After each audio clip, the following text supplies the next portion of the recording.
Capítulo 14. Ya he mencionado anteriormente el caso Picpus, aunque de escasa importancia en sí mismo, sirve para ilustrar con tanto acierto a modo de telón de fondo el signo de los tiempos que bien merece la pena detenerse en él unos momentos. En su informe Aimar Galliés hace varias referencias a los misterios de Picpus. Se trata de hechos históricos bien conocidos, por lo tanto, no será difícil completar las observaciones de aquel para darles un toque de vitalidad, pero no es esta la única razón que hay para observar con detalle el caso Picpus. Aimar ya lleva en París al menos 8 meses y todavía no ha visto a Bertrand ni una sola vez.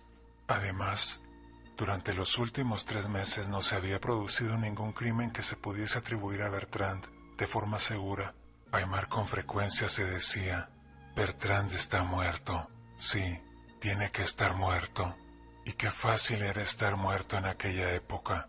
Los alemanes habían bombardeado París durante un mes largo. Habían muerto centenares de personas, y en las batallas más bien escasas en que había intervenido la Guardia Nacional, su incompetencia había significado el sacrificio de millares. Bertrand se encuentra entre esos pobres diablos, pensaba Aimar, y se sentía apenado. Recordaba al niño al que su tía tanto quería, el pelo suave de la palma de sus manos, sus grandes ojos castaños, acuosos y suplicantes, como los de un perro. Y un día de repente se encontró cara a cara con Bertrand. Aimar había seguido tantas pistas que ya se consideraba un espectador permanente de todos los escenarios de crímenes. La amistad que le unía a muchos de los revolucionarios con cargos relevantes le garantizaba cierto grado de inmunidad en aquellos agitados días, aunque de cuando en cuando alguien le tomaba por espía y en una ocasión estuvo cerca de la cárcel. El 2 de abril, el efímero gobierno del Hotel de Villa, la Comuna, decretó la nacionalización de todas las propiedades consideradas de manos muertas, es decir, las tierras e inmuebles de las instituciones religiosas, cuya posesión se perpetúa sin posibilidad de enajenación. La policía recibió la orden de investigar y consignar dichas propiedades, así como las organizaciones a las que pertenecían hasta la fecha.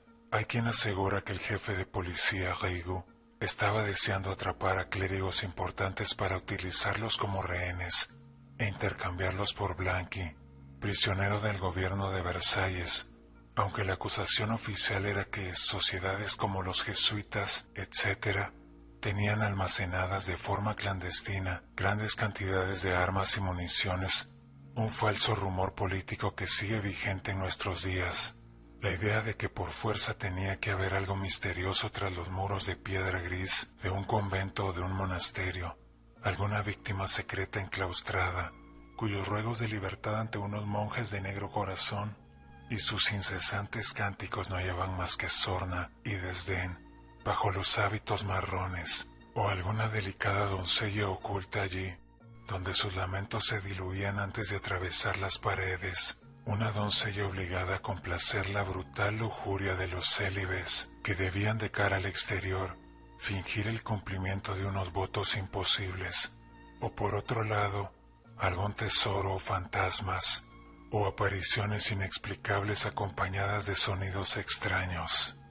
Lo cierto es que estas ideas llevan vivas desde hace siglos y nunca morirán. Los periódicos del momento, al parecer sin nada mejor a lo que dedicarse, resucitaron aquellas viejas historias. El delegado de la exjefatura de policía se nos cuenta en un artículo, tiene pruebas de que el alto clero de París ha traicionado a Francia para entregársela a Roma, y también tiene constancia de que sus miembros trabajaron como espías a favor de Alemania durante el asedio. Entre las iglesias investigadas en busca de escondites de armas y proyectiles, se encontraba el de los padres y hermanas del Sagrado Corazón de Picpus, dos congregaciones que poseían 2 edificios colindantes en la calle de Picpus. Se decía que habían escondido allí a 800 Chassepot, un nuevo tipo de rifle, junto con el gran tesoro de los padres. Registraron el lugar el 7 de abril. No se encontró nada. No obstante, un periódico anunció el descubrimiento de armas, municiones y un taller de fabricación de bombas, con algunas de ellas en proceso de construcción. El público pedía a gritos más noticias. El 12 de abril se llevó a cabo un nuevo registro, pero no hubo manera de hallar la misteriosa cámara subterránea, a pesar de que excavaron zanjas por todas partes y echaron abajo los muros en docenas de sitios. Llegados a aquel punto, con la leyenda a punto de perecer, el afortunado golpe del pico de un obrero sacó a luz unos huesos humanos en el jardín del convento. Las bombas y los chapó cayeron en el olvido ante este hallazgo más horrible si cabe, en consonancia con este horripilante descubrimiento que implicaba claramente no solo la violación de la ley contra los enterramientos fuera de los cementerios oficiales, sino la sospecha, creciente por momentos, de asesinato en masa. Se produjo otra extraña averiguación. Arriba en el último piso había 3 pequeñas habitaciones, limpias aunque con barrotes, y en cada uno de aquellos cuartos una mujer de cabello gris incapaz de hablar de forma inteligente o musitando incoherencias, profiriendo amenazas a voz en grito y dando potentes alaridos. En resumen, 3 mujeres locas. ¿Qué hacían allí? ¿Cómo habían acabado en aquel lugar? No cabía ninguna duda. Aquellas pobres mujeres habían sido hermosas jóvenes pensionadas, con toda seguridad, en el convento, quienes por haber expresado alguna opinión improcedente o por haberse negado a obedecer una orden cruel, habían permanecido encerradas durante tanto tiempo que terminaron perdiendo la razón. Pero lo peor estaba por llegar. Se iba a demostrar que aquel lugar era escenario de secretas relaciones de sordida naturaleza, aunque fácilmente comprensible entre los monjes y las monjas. No era difícil adivinar de qué se trataba. Entre las posesiones de las monjas se encontró una cuna. Sí, una cuna para bebés.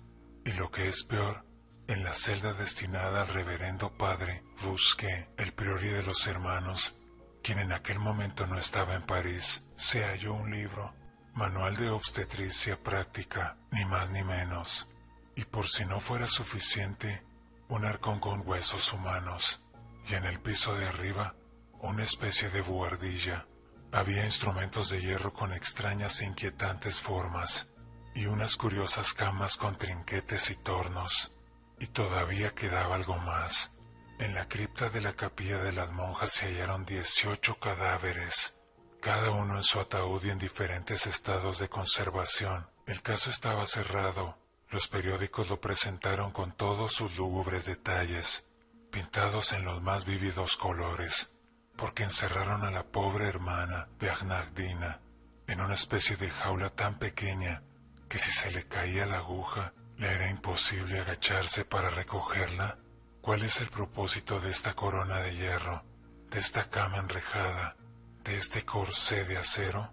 Son componentes de un arsenal de tortura, accesorios necesarios para una sucursal de la Inquisición medieval que florece en París en el siglo XIX.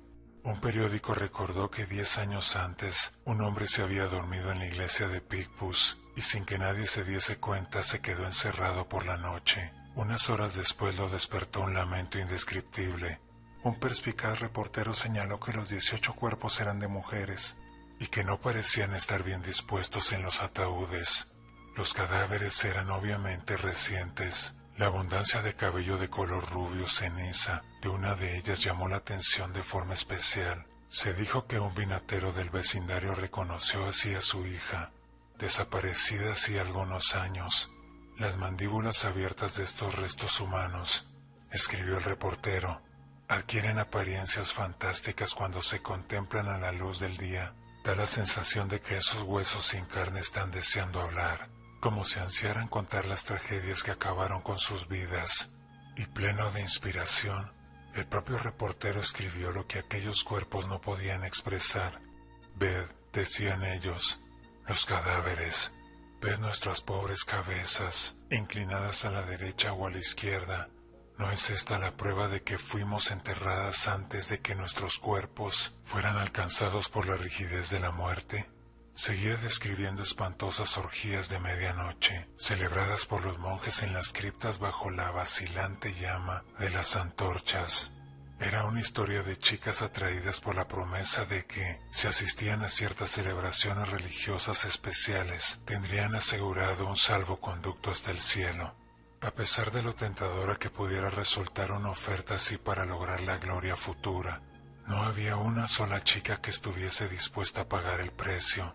Ya les podían prometer lo que les prometieran, pero en el vino les ponían un potente narcótico. La hostia consagrada se había amasado a partir de harina mezclada con polvo de hierbas adormecedoras secas, y los curas descargaban su terrible y perversa lujuria sobre las doncellas, que abotargadas por las drogas apenas se resistían hasta que el telón de la pérdida total de conciencia descendía sobre ellas.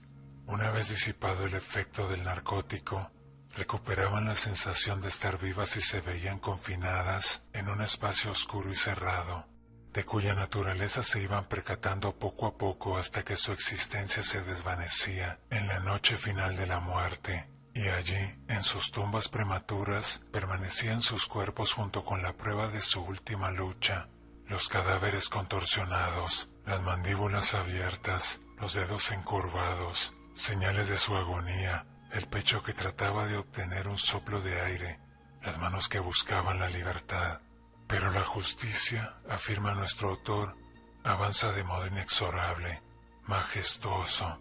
No importa lo oculto que pueda estar un crimen, algún día saldrá la luz sin remisión. Adelante, todos vosotros, los ciudadanos parisinos de nobles sentimientos, y observad con atención estas negras fechorías del clero infame. Observad, y o bien podéis yacer vivos en vuestros ataúdes como Carlos V, o podéis levantaros como Lázaro de vuestro largo sueño de Lucifer. Aquí ante este osario, permaneced vigilantes, y que se convierta en vuestro luminoso faro para guiar a la humanidad hacia la sublime armonía, etcétera, etcétera, etcétera. Otro diario se extendió acerca de la cuna encontrada en el convento y le dio a la noticia un tono retórico. ¡Qué pobres criaturas! Producto de la unión de monjes y monjas, habían acunado allí para que se durmieran, separadas apenas unos pocos metros por unas paredes del altar de la Virgen. ¿Qué había sido de aquellos niños? Seguro que los monjes no querían mantenerlos con vida, como prueba fehaciente de su vergonzoso incumplimiento de los votos sagrados. No, sus intenciones estaban demasiado claras, y es que, ay, cuando las madres, las monjas, cruelmente privadas de su derecho a la maternidad por una religión cruel, se encariñaban con su descendencia y tenían oportunidad de contemplar la imagen de María y del niño Jesús, y comprendían algo de cuya existencia no había tenido conocimiento hasta entonces. El tironcillo de la boca de un bebé en el pezón, un tironcillo que llega hasta el corazón. Entonces los monjes arrancaban al niño del pecho de la madre y lo mataban o lo arrojaban a alguna fosa. Y sí, la pobre hermana Bernardina o Celestina se volvían locas de dolor. Se las encerraba en una jaula de la buhardilla, donde sus absurdas canciones de cuna, mezcladas con chillidos desesperados, morían entre las vigas del tejado. Más adelante los monjes idearon un sistema mejor. Estudiarían obstetricia y aprenderían el arte de practicar abortos, para de esa manera quitarse de encima el problema de los niños. Se deshicieron de la cuna, ya no era necesaria. Monjes y monjas ya podían ocultar sus delitos tras unas sonrisas eternas y angelicales. Un hálito de locura barría París. Ya no había duda posible. El público se aglomeraba en la calle de Picpus. Entre ellos estaba Aymar, Etienne Carriat, sirviéndose de la milagrosa ayuda de la luz eléctrica. Fotografió los esqueletos en la cripta. En las tiendas se vendía un dibujo del funeral secreto. Hubo registros en más conventos y en más monasterios, más descubrimientos terribles, cadenas sujetas a la pared, esposas, camisas de fuerza, etc. Todo ello obviamente destinado a la adoración de Venus recalcitrantes. Por supuesto, no todo París se comportaba de forma tan estúpida, pero la masa ignorante, habituada a bailar al son que tocan los periodistas, a reaccionar primero con una emoción y después con la opuesta, se vio profundamente conmovida por aquellos románticos cuentos de terror. Seguro que muchos estudiantes de la Escuela Médica de París sabían que había un Busquet, sobrino del prior y de los hermanos de Picpus, que acababa de presentar su tesis sobre obstetricia como uno de los requisitos para obtener su doctorado, y sus amigos debían estar al tanto de ese hecho, pero decidieron guardar silencio. Él tampoco dijo nada, ya que hablar a destiempo se había convertido en asunto peligroso. El doctor Payet, médico de las hermanas, había sido arrestado como cómplice de los crímenes de Picpus. Muchas personas del barrio con toda probabilidad se acordaban de la representación teatral anual realizada por las monjas, el nacimiento de Cristo y la visita de los Reyes Magos, y no les resultó muy difícil darse cuenta de que la cuna era la misma que se utilizaba como parte del decorado. Pero no abrieron la boca, y sus razones tenían. El 10 de mayo una joven que osó expresar algún comentario escéptico en relación con los esqueletos de la cripta fue arrestada y encarcelada. ¿Qué cotas había alcanzado la ignorancia para que no se reconociera un cofre con huesos, el relicario que contenía los restos de un santo? Un hombre, más valiente que los demás, envió a la policía una copia anotada de la historia de París de Dulac. Los edificios de la calle de Picpus habían sido construidos sobre un viejo cementerio, y parte de ese cementerio aún se utilizaba, mientras que el resto había pasado a ser un espacio jardinado. El terror de 1793 había enterrado allí a 1306 aristócratas guillotinados en una enorme fosa común. Quizá la policía no sabía leer. Antiguos discípulos del convento salieron a la palestra para declarar que los instrumentos de tortura, las camas de Procusto, con los enrejados para las víctimas en la sucursal de la Inquisición, no eran más que aparatos ortopédicos que se empleaban en el tratamiento de niños tullidos al cuidado de las monjas. Quedó demostrado que las 3 mujeres locas eran 3 viejas hermanas que habían perdido la razón y recibían un trato exquisito por parte del convento. Pero estas pruebas no fueron aireadas por los periódicos. El doctor Biogui, profesor de la Academia de Medicina, recibió de la Comuna el encargo de redactar un informe médico legal. Retrasó el envío de los resultados de sus observaciones hasta que la Comuna se hubo convertido en un asunto del pasado y estuviese garantizada la libertad de opinión. Solo entonces publicó su estudio. Los 18 cuerpos eran todos de mujeres ancianas, no de jovencitas. Habían sido enterrados mucho tiempo atrás. Él no sabría decir exactamente cuánto, pero no tenía la duda de que hacía muchos años. No había la más mínima prueba de crímenes recientes, pero cuando apareció el artículo hacía ya mucho tiempo que la pantomima de Picpus había llegado a su al parecer inevitable y trágico final. Raúl Rigaud, un tipo enclenque y de dificultosa respiración, al que le gustaba pavonearse con su brillante uniforme y siempre dispuesto a ofrecer su cajita de rape a los amigos, un día se dejó caer por el lugar y ordenó detenciones masivas. Era un genio nacido para detective que desde sus más tempranos días se había propuesto ser jefe de policía. Lo había conseguido, pero su ambición insaciable y sus malévolas inclinaciones también le llevaron a la ruina. Quería hacerse con importantes clérigos que le sirvieran de rehenes, ya que el gobierno de Versalles tenía en su poder al veterano revolucionario Blanqui, y el jefe de policía pensó que sería posible realizar un intercambio de prisioneros. A las dependencias de la exjefatura fue llegando un buen número de monjes y monjas. También habían ido a parar allí otros hombres de iglesia, sobre todo Monseñor d'Arbois, arzobispo de París, Lagardé, su vicario, y unos cuantos sacerdotes de menor rango. Rigaud los examinó en persona. «¿Cuál es tu profesión?», preguntó a un jesuita. «Siervo de Dios. Él está en todas partes». «Escriba», ordenó Rigaud a uno de sus secretarios. «Fulano de tal que se hace llamar a sí mismo siervo de Dios, el ciudadano Dios vagabundo sin domicilio conocido, Se acarició la exuberante barba y el espléndido bigote. El arzobispo trató de hacer un ruego. «Hermanos», comenzó a decir, extendiendo los brazos. Rigoux le interrumpió. «Aquí no hay hermanos, solo ciudadanos». El arzobispo se detuvo y luego quiso proseguir. Rigoux volvió a interrumpirle. Afirmó que la policía ya tenía suficiente información para demostrar que los curas conspiraban con el gobierno de Versalles, que los curas eran responsables de las últimas escaramuzas en las que la Guardia Nacional había sido derrotada por las tropas de Versalles. Había traidores, eso era indiscutible. Se estaba filtrando información. Por fin tenían a los culpables y su intención en arrestarlos. Y cuando el prelado intentó replicar, Rigoux espetó. «Basta. Ustedes se han estado saliendo con la suya durante 18 siglos. Si se niegan a confesar su delito de conspiración, el asunto se someterá a una investigación. Entre tanto, quedan detenidos». Cogió un trozo de papel y escribió: «El director del depósito de cadáveres mantendrá incomunicados a los dos que se hacen llamar Darbois y Lagarde». En los muros de las iglesias vacías se colocaron unos carteles: «Establo en venta».